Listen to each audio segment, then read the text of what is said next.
Paz do Senhor, irmãos, tudo bem? Tudo bem, graças a Deus. Você pode aumentar um pouquinho o retorno, fazendo favor? Obrigado. Cumprimento todo mundo também que está nos assistindo aí, via o YouTube. As misericórdias do Senhor são a causa de não sermos consumidos a cada dia. E eu queria hoje compartilhar com vocês uma palavra, uma direção que o Senhor deu para a minha vida. E quando o Josiel me fez o convite, eu orei ao Senhor, e o Senhor me colocou novamente no meu coração essa palavra. Eu queria compartilhar com vocês. Quando eu entendi isso, muita coisa fez sentido na minha vida. Eu comecei a entender as coisas de uma forma diferente. E eu comecei a caminhar com Deus de uma forma diferente. Eu queria expor isso para vocês. Vamos abrir as Bíblias em Gálatas 4.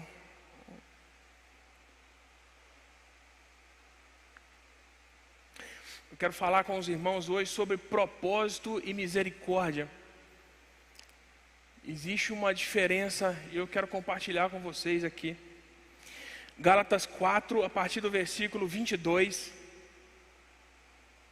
até o 31, diz assim: porque está escrito que Abraão teve 2 filhos, uma da escrava, outro da livre. O que era filho da escrava nasceu de modo natural, mas o que era da livre, mediante uma promessa. Pois bem, isso é uma alegoria. Essas mulheres simbolizam 2 alianças. Uma é a aliança do Monte Sinai, que dá à luz a filhos para a escravidão. Esta é Agar. Agar representa o Monte Sinai, na Arábia, e corresponde a Jerusalém atual, pois é escrava. Mas a Jerusalém do alto é livre, e é escrito: alegra-te, ó estéril, tu que não davas à luz, irrompe em gritos de alegria. Tu que não tiveste dores de parto, pois os filhos da abandonada são mais numerosos do que as que têm marido. E vós, irmãos, sois filhos da promessa. Entretanto, como naquele tempo, de modo natural, perseguia o que nasceu segundo o Espírito, assim também acontece agora. Mas o que diz a Escritura? Expulsa a escrava e seu filho, pois de modo algum o filho da escrava será herdeiro juntamente com o filho da livre. Portanto, irmãos, não somos filhos da escrava, mas da livre. Amém. Podeis assentar, irmãos, fica à vontade. Bom, eu quero só preencher o contexto. Eu acredito que todos ou quase todos conhecem aqui a história de Isaac. Conhece como que Deus fez essa promessa a Abraão, como que Isaac nasceu. Mas eu quero colocar o contexto que é muito importante para o nosso raciocínio. Abraão tinha 75 anos de idade, quando Deus apareceu para ele e falou assim: olha, eu te escolhi e você será pai de uma grande nação. Eu te darei um filho no qual você começará a sua descendência e você será pai de uma grande nação. Essa promessa muito agradou a Abraão, porque afinal de contas ele já tinha 75 anos e a sua senhora era estéril. Sara era estéril, e Sara então duvidou daquela promessa, porque ela sabia da condição dela. Eu queria que você imaginasse a vontade dessa mulher de ter um filho. Era a coisa mais importante daquela época. Era uma mulher que conseguisse dar filhos. Consegue imaginar a vontade dela? Agora imagina ela agora com seus 75 anos de idade. pouco menos. Abraão tinha 75, ela tinha pouco menos. Imagina uma senhora já velha, que com certeza já havia tentado de tudo. De repente ela escuta Deus dizendo para ela: olha, você terá um filho, você será pai de uma grande nação. Imagine o coração dela. A Bíblia diz que Sara sorriu. Sara sorriu porque no fundo, no coração dela, ela começou a duvidar e a questionar se aquilo era verdadeiramente para ela. Porque o que ela via era uma mulher seca, velha e que não podia dar filhos. Mas ela não conseguia acreditar na promessa do Senhor. Agora, a Bíblia diz que 10 anos se passaram. 10 anos se passaram. E então Sara, durante esses 10 anos, ela se pergunta, ela acorda todo dia: será que é hoje? Sabe aquela promessa que Deus te fez? E você todo dia, quando ora ao Senhor, você pergunta para Ele: Senhor, será que é hoje? Quando que vai ser, Senhor? Que dia que eu vou concretizar? Que dia que o Senhor vai me abençoar? Quando que vai ser, Senhor? O tempo está passando. 10 anos se passaram. Abraão com 85 anos. Pensa na frustração dessa mulher. Imagine a cabeça dela. Se ela já não acreditava no começo, imagine agora, 10 anos depois. Um belo dia, ela tem uma ideia.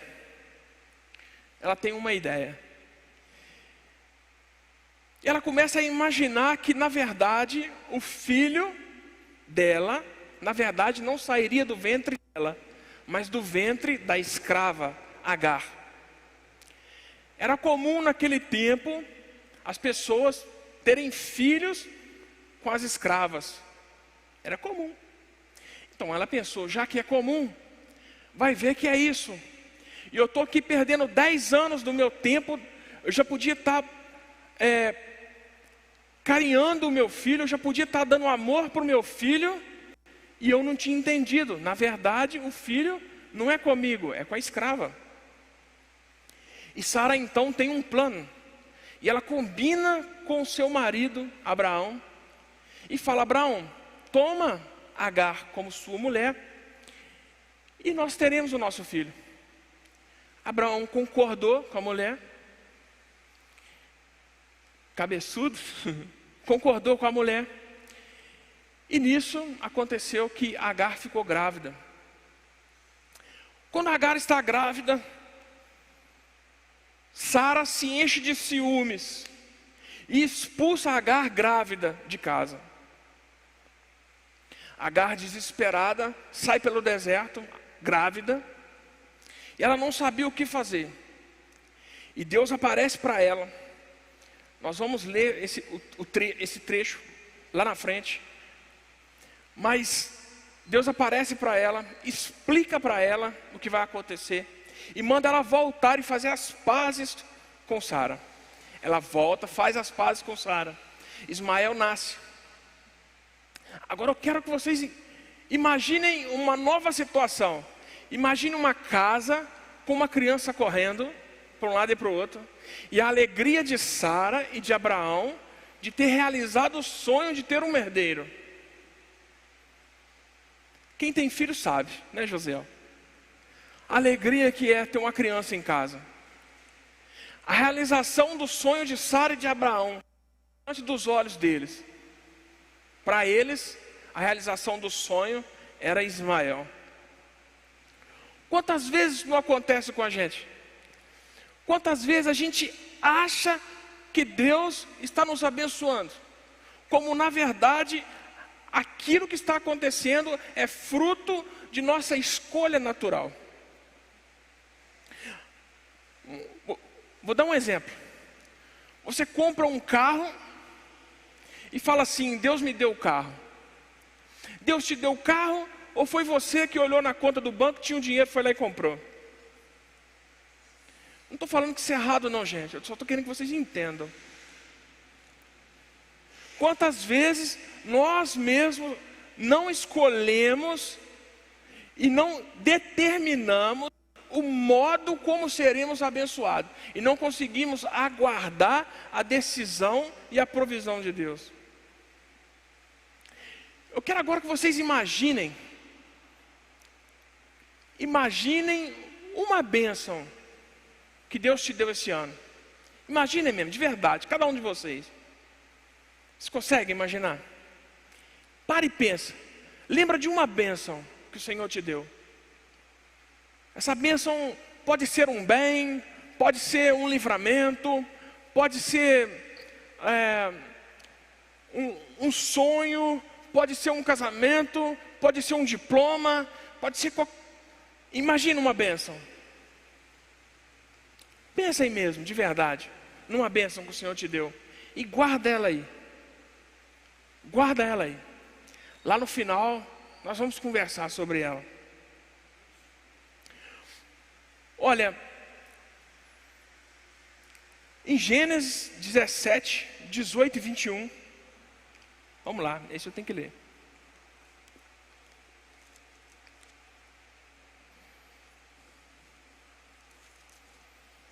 Gênesis 17, do 18 ao 21, diz assim, ó. E disse Abraão a Deus: considera diante de ti a vida de Ismael. E Deus lhe respondeu: na verdade, Sara tua mulher te dará um filho, e lhe chamarás Isaque. Firmarei minha aliança com ele, como aliança perpétua para a sua futura descendência. Quanto a Ismael, também tenho te ouvido, eu o abençoarei, e o farei frutificar e crescer muito em número. Ele irá gerar 12 chefes, e farei dele uma grande nação. Porém, a minha aliança estabelecerei com Isaque, que Sara dará à luz no tempo determinado, no ano que vem.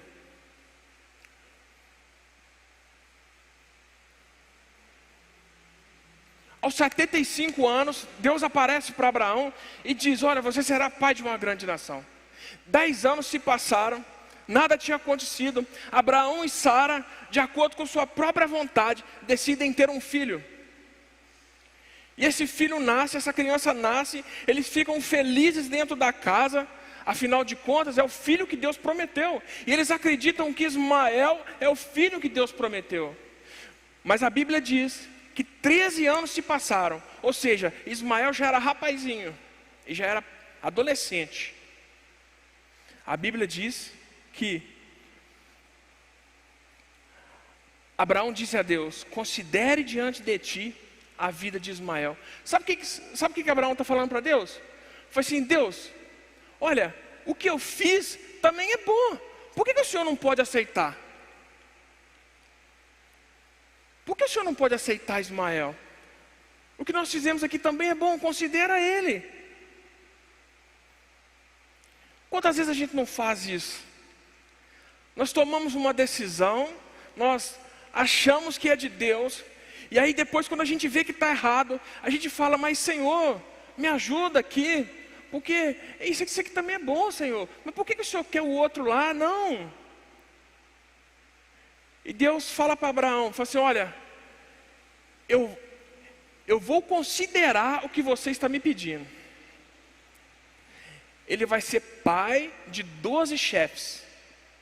Ele também será uma grande nação. Mas a minha aliança é com Isaque. E é isso que eu quero explicar para vocês.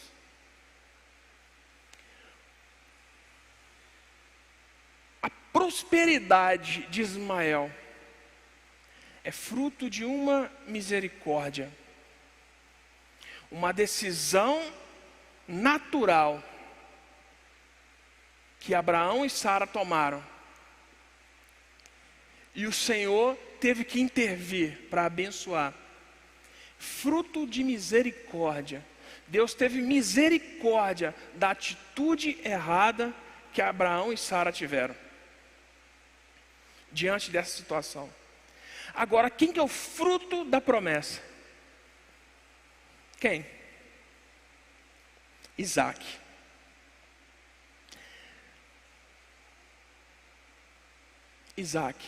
Isaac é o filho da promessa. Isaac é o propósito, e não Ismael. O que significa propósito? Propósito é a intenção de fazer algo, um projeto, um desígnio, aquilo que se busca alcançar, um objetivo, uma finalidade. Faz para quê? Vive para quê?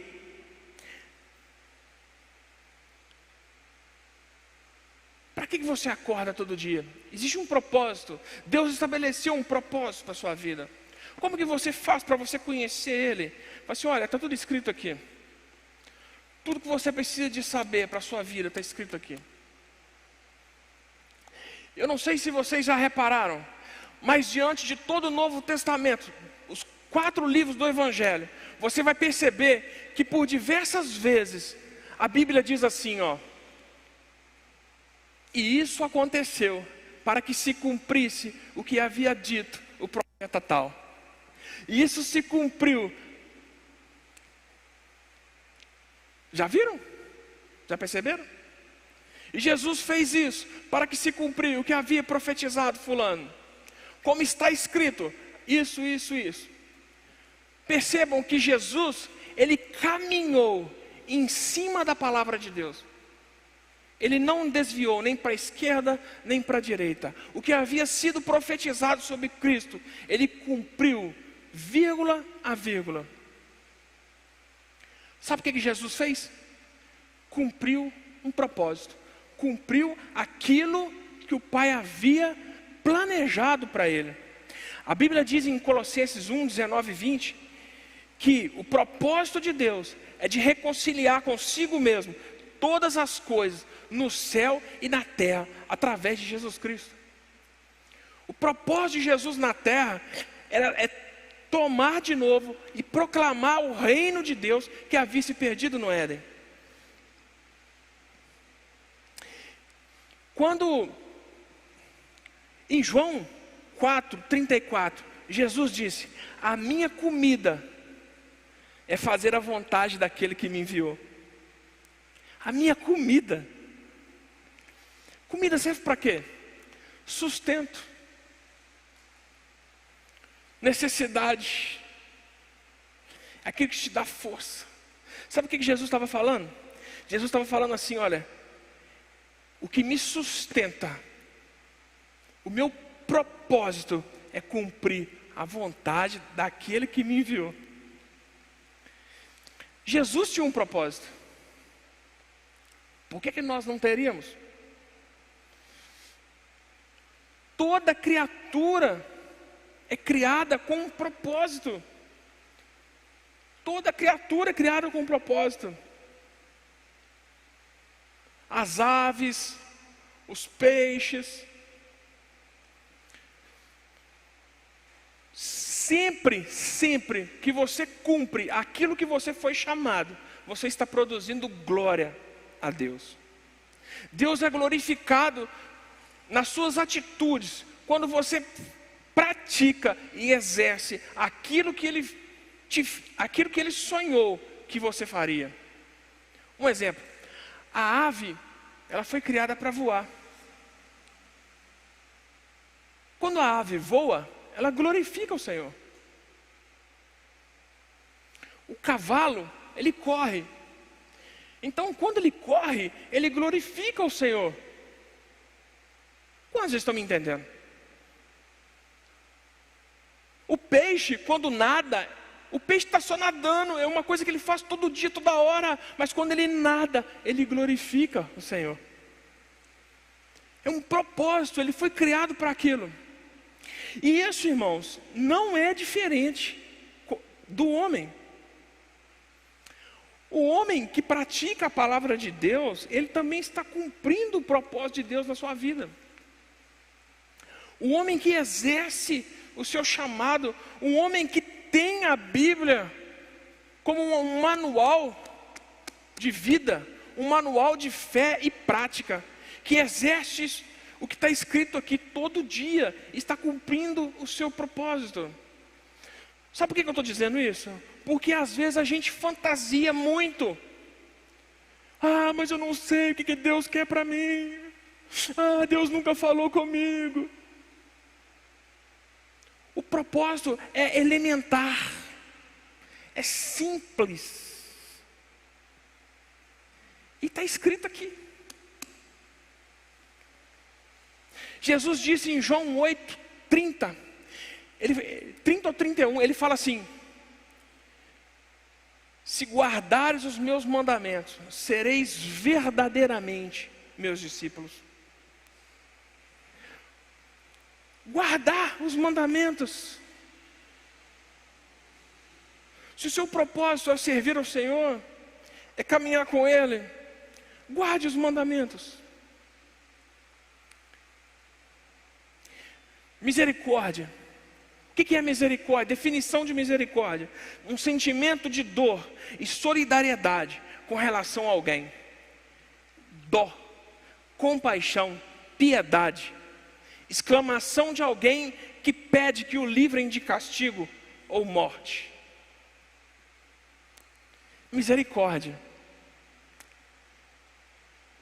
A misericórdia de Deus nos é dada com a intenção de corrigir o homem, de reposicionar o homem diante de uma promessa original. Olha, veja o que Deus disse a Abraão em Gênesis 17:20, ó. Está escrito assim, ó: quanto a Ismael, também tenho te ouvido. Eu o abençoarei e o farei frutificar e crescer muito em número. Deus disse a Abraão: olha, eu estou considerando o que você está me pedindo, mas a minha aliança é com Isaac. A misericórdia do Senhor é a causa de não sermos consumidos todo dia, porque nós somos muito propensos a todo tipo de falha, a todo tipo de descrédito. A nossa chance de falhar, irmãos, é muito grande. E o Senhor, com a sua infinita misericórdia, Ele nos corrige. Ele fala assim: meu filho, não é para cá, não é para cá. Olha, meu filho, você tomou essa decisão, e agora? Não, Senhor, eu arrependo. Não, meu filho, vem para cá então. A misericórdia do Senhor tem a intenção de corrigir o homem, de reposicionar o homem. Quer ver alguns exemplos?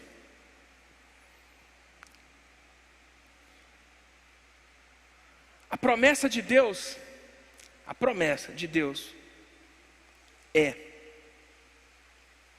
o que Deus uniu, homem não separa. Mas o que o homem faz? Ele se divorcia.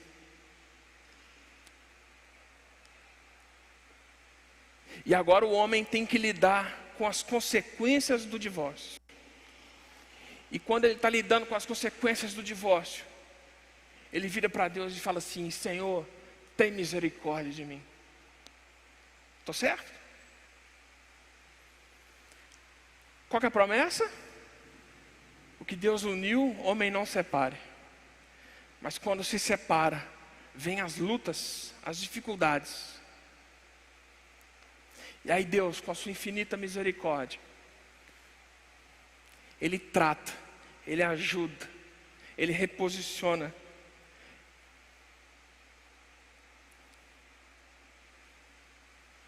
O plano de Deus, a promessa de Deus é: deixará pai e mãe e unirá sua mulher e formará com ela uma só carne. O que o homem faz? Ele adultera. E depois desse adultério, o homem tem que tratar e conviver com as consequências do adultério. Às vezes,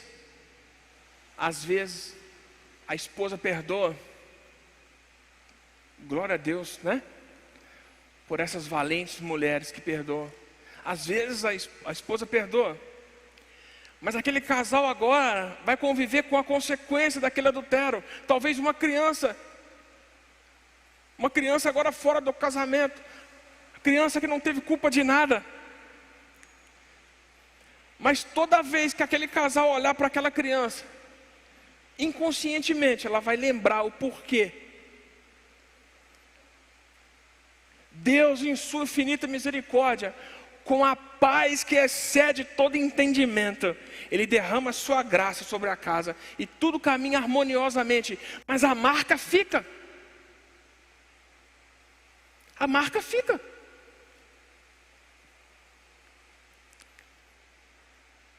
Quem era a promessa? Isaac. Quem foi o fruto da misericórdia? Ismael.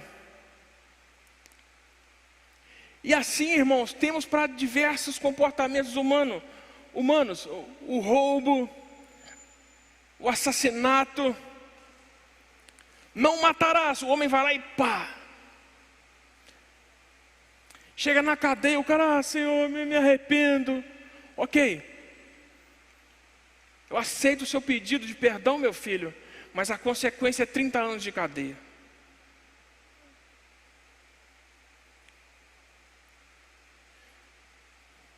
Deus diz: não darás falso testemunho. O que fazemos? Mentimos.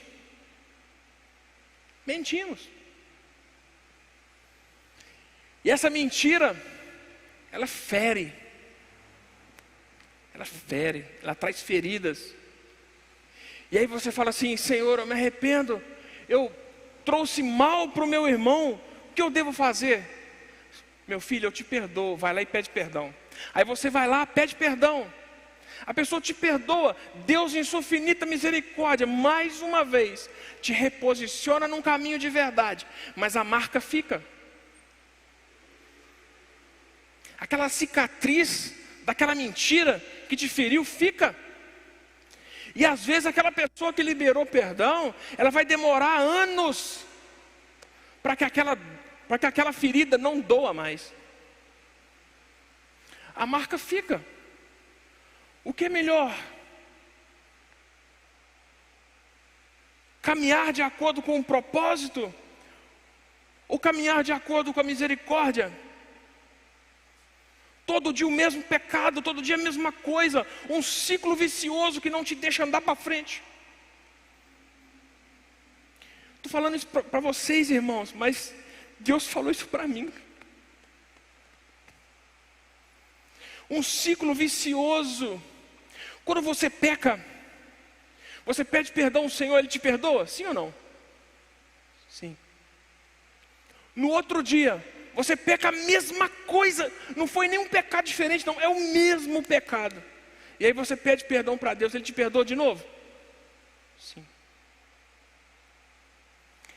E aí no outro dia, você peca de novo, a mesma coisa. E aí chega no final do dia e fala assim: Senhor, eu pequei de novo. O Senhor te perdoa? Sim. É um ciclo. É um ciclo vicioso. A sua vida não destrava, irmão. Você fica preso. As bênçãos que o Senhor tinha para derramar sobre você ficam todas paradas, porque a gente não consegue evoluir. Nós temos que lutar contra aquele pecado.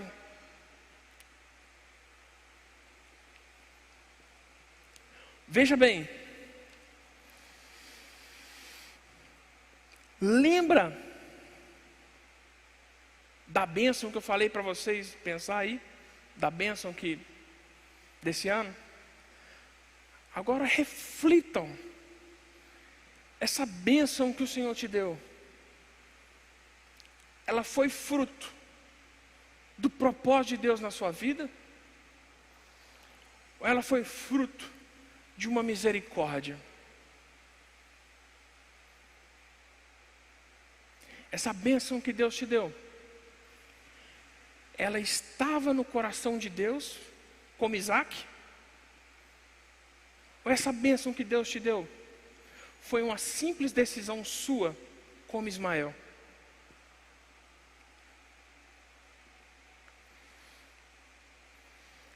Essa bênção é fruto de propósito? Ou ela é um fruto da sua mão? Reflita. O fruto do propósito, ele cumpre a promessa. Mas o fruto da misericórdia, ela deixa marcas. Em Gênesis 21, de 9 a 10, olha aqui que legal. Eu quero te contar. Lembra que eu disse que Sara decidiu que Abraão teria um filho da escrava. Agora eu quero te contar a consequência disso. Escute aí. Gênesis 21, 9 e 10. Fala assim, ó. E Sara viu que o filho que Agar, a egípcia, tinha dado a Abraão, estava zombando de Isaque. Pelo que disse a Abraão: manda embora essa serva e seu filho, porque o filho desta serva não será herdeiro com meu filho Isaque. Sara percebeu que Ismael, rapazinho de 13 anos, zombava do irmãozinho pequenininho. E o coração dela se encheu de ira. E ela expulsou Agar com o seu filho de casa. Em Gênesis 16, 11 e 12. Está um pertinho do outro, ele está fácil. 16, 11 e 12. Lembra que quando Agar estava grávida, Sara ficou com ciúme e expulsou ela de casa a primeira vez? Lá no deserto, Deus falou para ela assim, ó. E o anjo do Senhor disse-lhe ainda: estás grávida e terás um filho, a quem chamarás Ismael, pois o Senhor ouviu tua aflição. Olha o 12, olha o 12. Ele será como um jumento selvagem entre os homens. A sua mão será contra todos, e a mão de todos contra ele.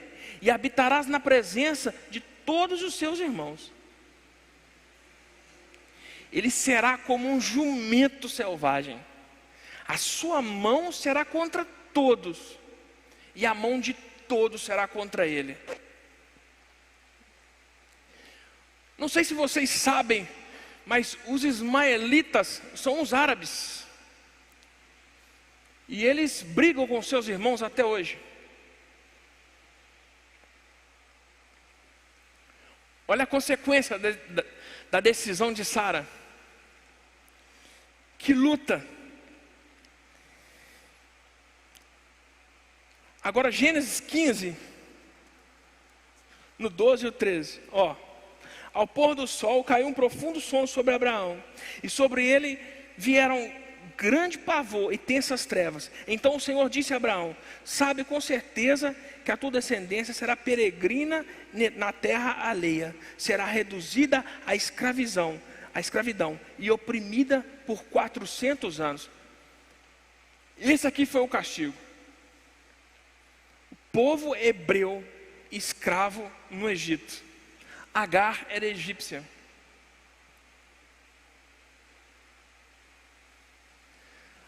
A consequência da decisão de Sara e Abraão em ter um filho que não foi decisão de Deus, foi que os descendentes do seu filho Isaque serviriam como escravos, o filho da sua serva egípcia. Que consequência? Irmãos, qualquer decisão que nós possamos tomar diante de Deus, que não seja algo que esteja pautado pela Bíblia, que não seja algo que Deus tenha te falado ou colocado no seu coração, se não for, irmãos, tem uma grande chance de depois nos arrependermos. Eu já vi muitos jovens tomarem decisões e entrarem em cursos em universidade, e no meio do curso falar assim: não, isso não é para mim, Deus falou comigo. Mas aí o cara já perdeu 2, 3 anos de curso. Eu já vi pessoas já com um diploma na mão e falando assim: olha, eu não sei por que eu fiz esse curso, eu não me identifico com esse emprego, agora eu vou fazer outra coisa. Pessoas perdidas porque eles não conhecem o propósito de Deus para suas vidas. Não conhecem.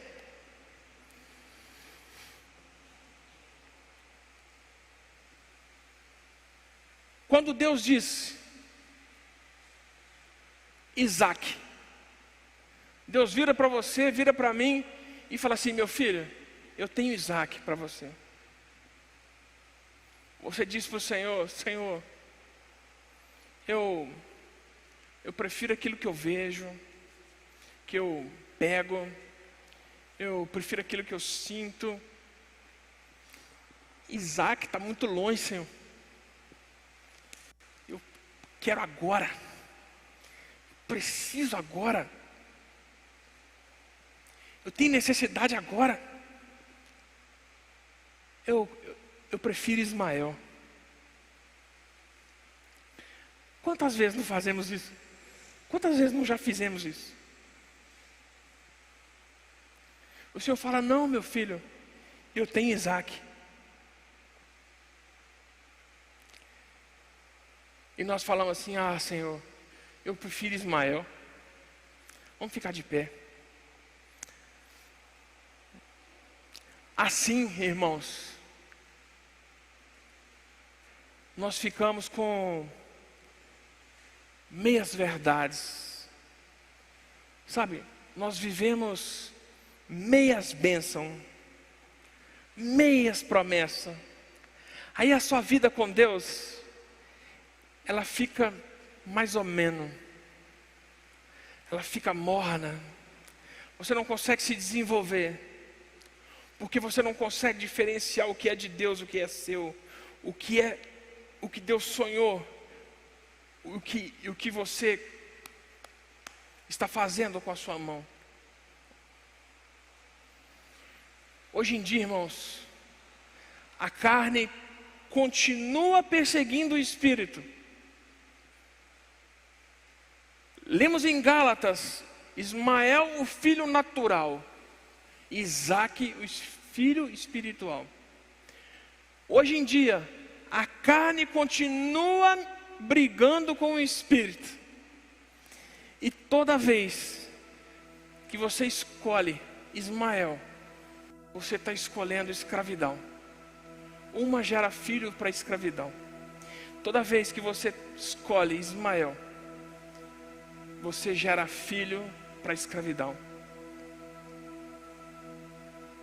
Eu espero mesmo fundamente que nesse ano de 2021, eu acho que todos nós estamos fazendo boas expectativas para o ano de 2021, para tentar viver aquilo que nós não conseguimos viver em 2020. Ficou tudo muito travado por causa da pandemia.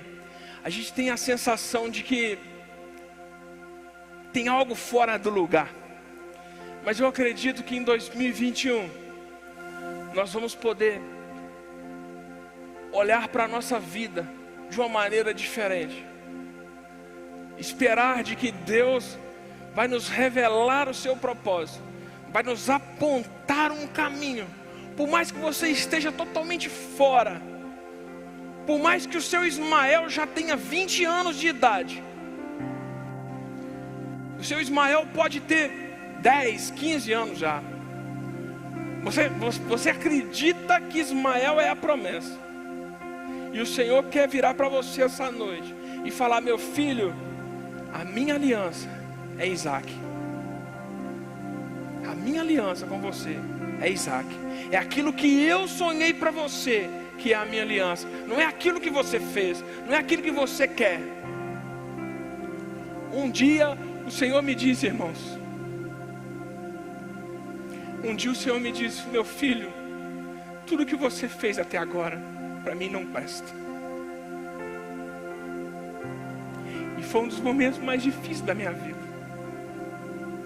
A minha empresa quebrou, eu quase perdi minha família, foi uma loucura. Mas o Senhor disse para mim: meu filho, tudo que você fez para mim não presta. E eu falei assim: Senhor, eu não quero fazer mais do meu jeito. faz do seu. Faz do seu. Porque eu não aguento mais quebrar a cara. Tudo que eu faço dá errado. Eu não aguento mais. Senhor, eu não sei o que vai ser de mim, mas faz a tua vontade. Eu tenho medo de fazer essa oração. Eu falei com o Senhor. Eu estava ali naquele cantinho. Eu falei, Senhor, eu não sei o que vai ser de mim. Eu tenho medo de fazer essa oração, mas faz do seu jeito.